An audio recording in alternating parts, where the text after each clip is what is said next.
After that check that Rocky gave me, I can finally go and enjoy myself.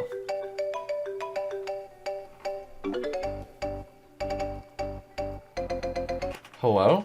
Jax, it's Archie, from Team Aqua. I heard what you did for Giovanni, and well, nothing's been working. Sorry, man. I'm not doing Poké Villain consultations anymore. Besides, I already made enough money to land a date with the Ditto version of Cynthia anyways. Please, I'll pay you double, no triple. A no is a no, man. Come on, Jax. What can Team Aqua do to convince you to help? How about all-you-can-eat Sharpedo sushi? Done. Well, I guess it's time I put on better clothes. We all know how poorly organized Pokemon's evil teams are. However, that is where I step in. When I roll into the office, I show a great amount of expertise in organizing your team so that way you can achieve the most vile and immoral goals imaginable, even if they're a little bit weird. And today, this episode of the Poké Villains Compendium, we're going to be covering Team Aqua, the Bastions of the Depths. Now, our objective is simple.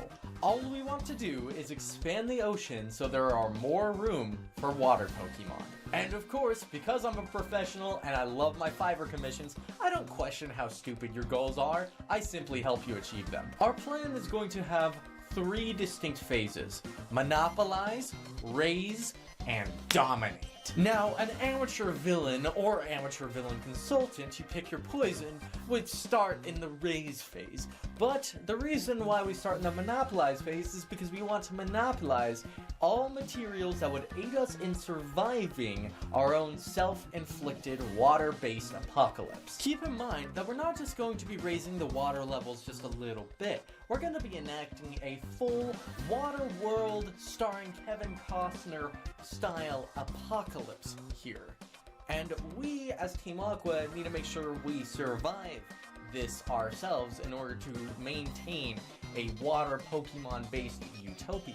So while we are preparing ourselves, we shouldn't allow any governing bodies such as the Pokemon League access to our plans so they can prepare themselves. We should be catching everyone completely by surprise here. But how will we ensure that our plans go unnoticed? Well, it is simple, my friends. We simply use Sharpedo Shark VPN, today's sponsor. By using a VPN, we can encrypt any data we send over the cloud, which becomes very important in maintaining our cybersecurity so we can completely catch the world by surprise when we do raise the water levels. Now, the next question is, how exactly do we maintain our water-friendly Team Aqua-based society when the trubbish hits the fan? Let's start by building secret bases all across the ocean, so that way when the waters do rise, that we are fully prepared with shelter. Now, on top of that, we need to be gathering 3 different types of goods. We need to be gathering necessities. We need to be gathering equipment, and finally, we need commodities. Let's talk about necessities first. We need a way to have sustainable food and sustainable clean water. For food, we can have hydroponic facilities that are able to grow crops without even the need of soil. And on top of that, we can do good old fishing for our main protein intake, as well as we can have cattle Pokemon kept in secret in our facilities, bred and slaughtered for the needs of our team. For clean water, there is no shortage of purification technology that we can't steal that is going to allow us to take salt water and convert it into good drinking water. Next up is equipment. Now, when I say equipment, I mean everything from basic tools to water-based vehicles to even Pokemon. After all, we should adopt the Team Rocket methodology of exploiting these magnificent creatures. Speaking of Team Rocket, Team Aqua Grunts by default have better Pokemon than Team Rockets have ever had. However, like in that video where I talked about Team Rocket and how to steal and exploit and genetically engineer Pokemon, we should be doing the exact same, so that way no one can challenge us in a Pokemon battle and win. As far as material objects, going back to those for a second go, we need to be stocking up on everything we could possibly need to survive a water-based apocalypse, whether that includes guns, medical supplies, or even things to help purify water in emergencies.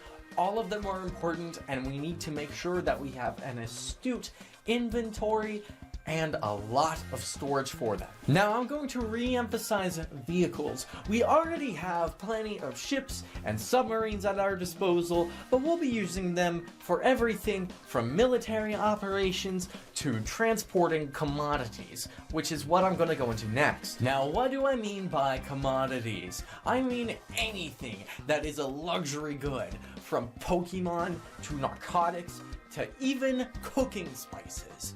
You see, people want their special fix, and they're gonna come kneeling and begging us just to get exactly that. And that means that we are going to have so much control over them. Because when we control the supply, and there is a demand for things, we create a monopoly. And now, we are ready to raise the water level. Now that our preparation phase is over and that we can guarantee that we will hold a monopoly when the entire economy washes away, we must now figure out exactly how to get those waters to rise. This phase is relatively simple. We could still use Archie's plan of taking legendary Pokemon and using them to bring about our Armageddon. However, I have a far easier solution. My plan doesn't involve capturing Kyogre at all. In fact, it is far simpler. You remember Team Magma? Yeah, we're gonna be using a trick out of their playbook. Specifically one Pokemon that they are very well known for using. And its name is Magcargo. Now, you might be asking, how in the world are you going to be using Magcargo to raise sea levels? Well, do you remember that movie Waterworld I kept referencing? So, in that movie, the reason why the water levels rose was due to climate change melting the polar ice caps. We're gonna do that, but we're gonna speed it up using this phenomenal Pokemon. Magcargo is unique because according to its Pokédex entry, it is approximately 18,000 degrees Fahrenheit, or about 10,000 degrees Celsius, and on top of that, water will vaporize upon contact with this Pokemon, which makes it perfect for melting the polar ice caps by our own hand. So let's put our pride to the side. We have the manpower and the resources to do it, so let's have our grunts capture hundreds of Magcargos and then take them up and down to the North and South Pole respectively, and simply have those Magcargos walk around on the ice caps. Bada bing, bada boom, water-based Armageddon is already here. And now we have finally entered our domination phase, and this is actually relatively simple. If people wish to survive, they can come join Team Aqua in exchange for food, water, and shelter, and those that rebel, we can send in elite henchmen who specialize in, let's just say, making them sleep with the fishes. Oh, come on, it was funny! And that, fellow members of Team Aqua, is how we monopolize resources in preparation. We raise the water levels and finally dominate the seas in order to create the ultimate water Pokemon Utopia. Now I'm off to have some of that Sharpedo sushi Archie was telling me about. Now consider checking out my Team Rocket consultation video, and remember, I'm Gentleman Jex, and stay classy.